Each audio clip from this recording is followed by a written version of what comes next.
My name is Eleanor Vance. I'm 67 years old, widow for 14 years, mother of one daughter, Valerie. I raised 3 grandchildren alone for 13 years. Arthur, now 20, Emily, 18, Andrea, 16. They call me Mom, not Grandma. Mom, because that's what I became the day Valerie left them on my doorstep like forgotten luggage. It was a rainy Tuesday in October 2012. Valerie showed up at noon with the children. Arthur was 7, Emily 5, Andrea barely 3. They were dirty, hungry, scared, clothes wrinkled, shoes with holes, diapers unchanged for hours.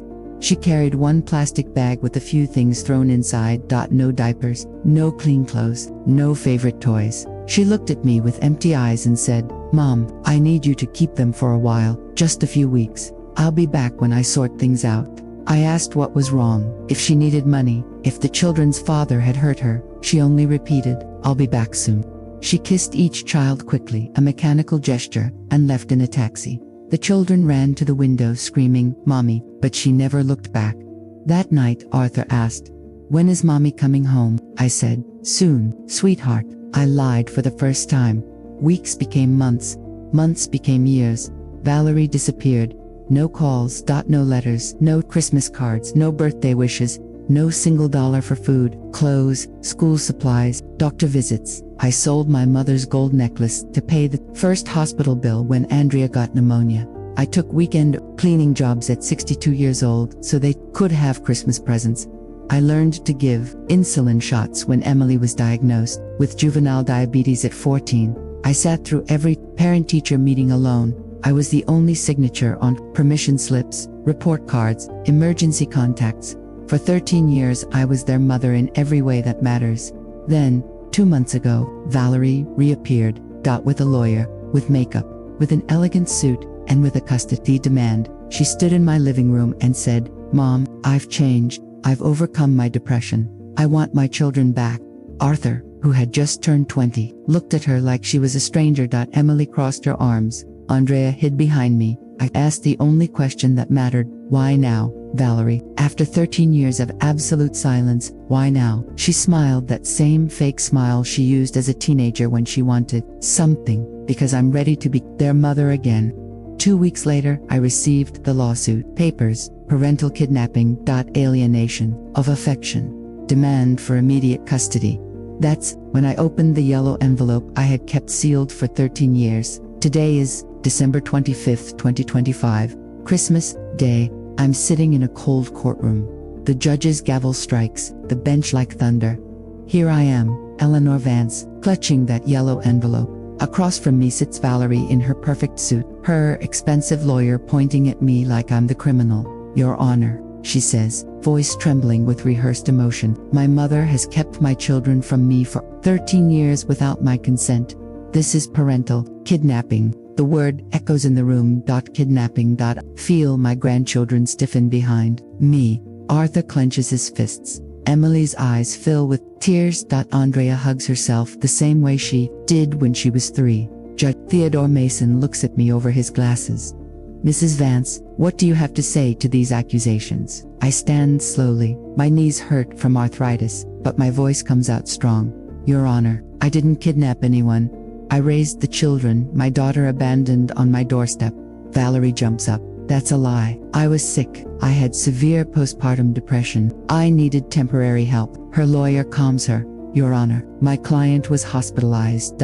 She needed urgent treatment. Mrs. Vance took advantage of that vulnerability." I raise the yellow envelope. "Your Honor, before this court decides anything, there are things you need to know. Things my daughter has hidden for 13 years. The judge leans forward. "What kind of documents, Mrs. Vance?" "Proof of what really happened 13 years ago. Proof of why my daughter is here today, and it has nothing to do with maternal love." Valerie turns pale. "Mom, please don't do this." I look straight into her eyes. "I've waited 13 years to tell the truth. Today is the day." I open the envelope. Inside are photos of the children the day they arrived. dirty, hungry, terrified, handwritten letters Valerie sent me in the first 6 months. A voluntary renunciation of parental rights she signed 3 days after leaving them. Text messages from 2 months ago where she threatened me with jail if I didn't give her custody and control of the inheritance. Bank records showing she only reappeared exactly when she learned about the $150,000 inheritance from her uncle. The courtroom falls silent. I start with the photos. These are the conditions in which my grandchildren arrived at my home. Dirty, hungry, diaper, unchanged for hours. Valerie covers her face. Then the letters. In the first letter, 3 weeks after she left, Valerie wrote that she had met a man named Javier Dozan. She was moving with him. She asked me to keep the children longer because her new partner didn't want baggage from the past. Gasps in the room. In the second letter, she told me she was pregnant with Javier's child. She couldn't come back because he would leave her if she brought burdens into their new life. Arthur's face turns to stone. Emily whispers, "We have a brother." Yes, a brother she could raise. Because it was convenient. Then I pull out the most important document. This is the voluntary renunciation of parental rights. Written and signed by Valerie herself on October 15, 2011, 3 days after she left them. The judge reads it aloud. I, Valerie Vance, voluntarily relinquish all parental rights over Arthur, Emily, and Andrea Vance. I acknowledge I do not have the capacity to raise them. I authorize my mother, Eleanor Vance, to make all decisions. I waive any right to visit or contact them in the future. This decision is definitive and irrevocable. Valerie sobs. I was sick. I didn't know what I was signing. The judge's voice is ice. Mrs. Vance, you were discharged from psychiatric treatment 2 months earlier. You married Javier Dawson only 2 months after writing this document. You raised your son Paul with him for 12 years. You were clearly capable of being a mother. You simply chose not to be theirs. The courtroom is dead silent. Then I show the text messages from 2 months ago. Mom, if you don't give me custody voluntarily, I'll accuse you of kidnapping. You could go to jail. Think carefully. And the last one, if you give me custody, we can split the inheritance. 50/50. You keep half for taking care of them. I keep half because I'm their mother. But if you force me to trial, I get everything. Valerie collapses. The judge looks at her lawyer. Counselor, do you still wish to proceed? The lawyer shakes his head. Your Honor, we request to withdraw the petition. The judge turns to me. Quotes Mrs. Vance. Do you wish to file charges for extortion? I look at Valerie. Broken. Crying. Alone. I look at my grandchildren. Safe. Loved. Strong. Quotes. No, Your Honor. I do not wish to send my daughter to jail, but I do request a 5-year restraining order, and that this court declared forever that Valerie Vance voluntarily relinquished all parental rights in 2011, and that any future claim be considered frivolous. The judge nods. Granted. He strikes the gavel. This court is adjourned. Valerie stands, walks toward me slowly. Mom, is there any way? I stop her with a raised hand. The decision is no longer mine. It's theirs. I turn to my grandchildren. They look at Valerie. Then at me. Arthur speaks for all three.